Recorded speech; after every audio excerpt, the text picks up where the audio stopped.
On March 15, 2025, Fulton County's housing market flatlined.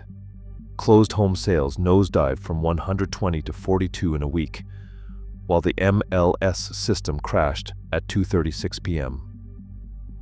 By the next morning, the governor of Georgia was in full-blown crisis mode, convening an emergency cabinet meeting.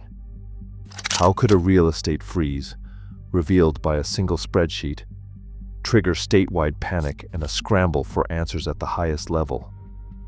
The truth is stranger than fiction, and what unfolded next leaves a question no one in Georgia can ignore. Transaction logs from Fulton County on March 15, 2025 tell the story in numbers. At 14:36 UTC, the MLS transactional feed for the entire county stopped cold. No new sales, no updates, just digital silence.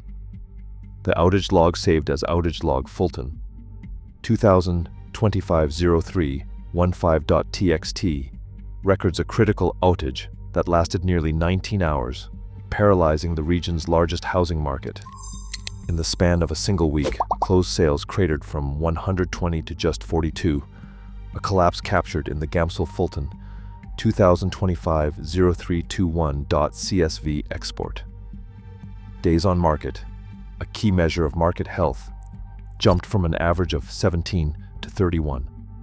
For agents and sellers, dashboards froze mid-deal. Buyers, already nervous, watched listings go stale.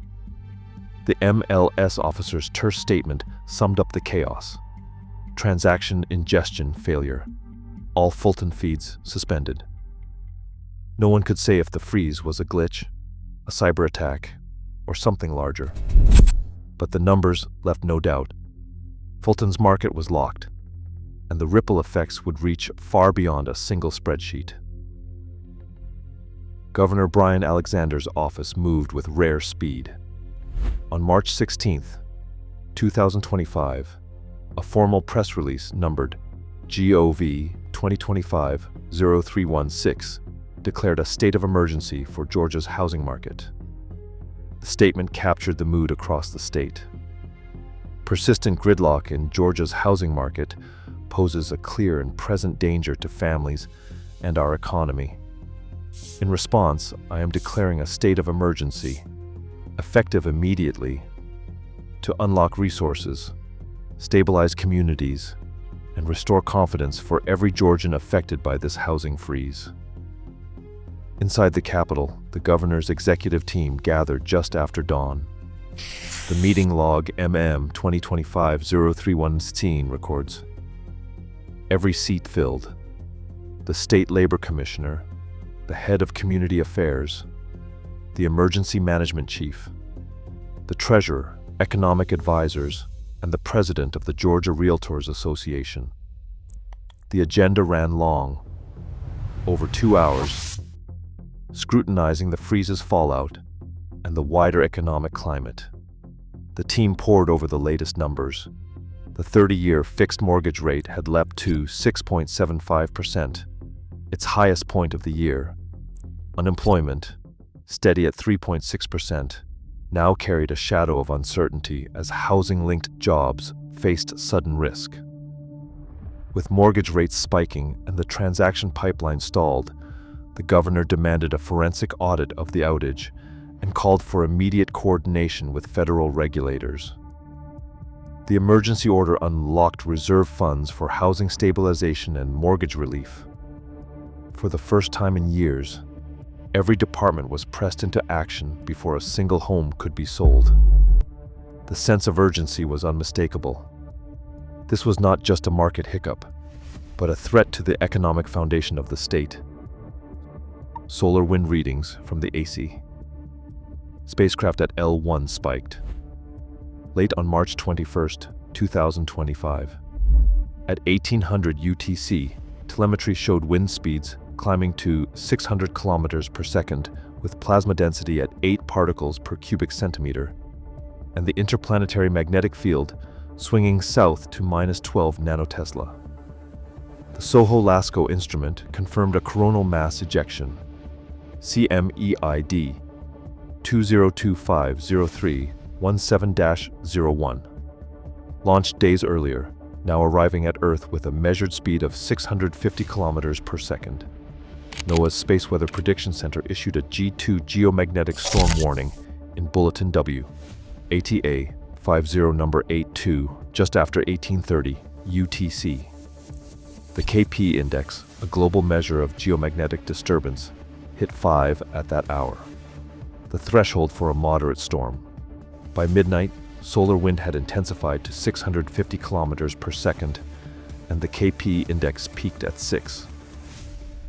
A space weather scientist reviewing the data notes the tight clustering of these numbers, a CME impact, a sharp rise in solar wind, and a measurable geomagnetic storm all unfolding within hours. These are the precise external readings that frame the coming test. Did this cosmic pulse overlap with Georgia's market freeze, or was it just a coincidence in the data? A statistical review of the crisis period brought little comfort. The event study results 202503.CSV delivered a correlation coefficient of 0.12 with a p-value of 0.34. Numbers that, in plain terms, fall far short of any meaningful link between the geomagnetic storm and Georgia's housing paralysis.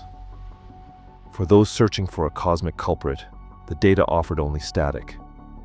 In Chatham County, the freeze left its own signature, listing CHM 2258443, priced at $425,000, sat idle for days as showings evaporated and the owner waited for a call that never came.